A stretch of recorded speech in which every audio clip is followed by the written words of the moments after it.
All right, friends, it is time to seal these pieces.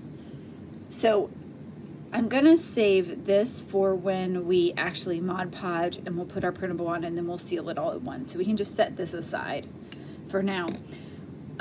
You can see I've started with, well, I want to point out that I've started with clean tape.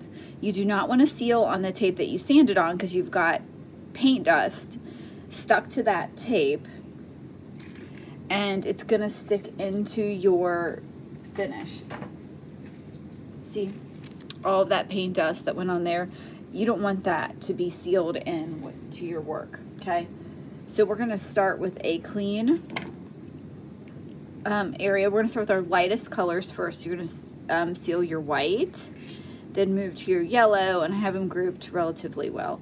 And then you can do your greens and then finish with your blues. The reason that you want to do it that way is because you're going to pick up a little bit of color with each. And if you start with your blue, you can transfer that onto your white. All right. I have got Duraclear matte. You can use matte or satin.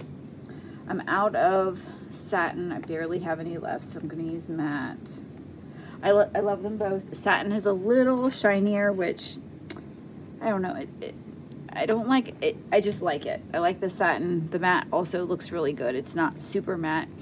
Now, when you have a solid piece like this, you know, just go ahead, wipe it on. All right. You're just going to wipe it one direction. Like, you can go back and forth, but don't like do a little scribble because it's going to look janky. Okay.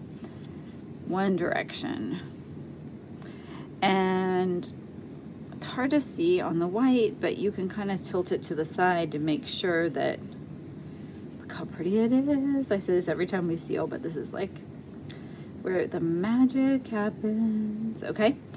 So, and then for your littler pieces, you're going to want to do that tapping off again, because if the sealer gets down between these areas and you have a little pool of sealer, while it will dry clear on, if you have it in the right thickness, if you've got like a big pool, it dries cloudy.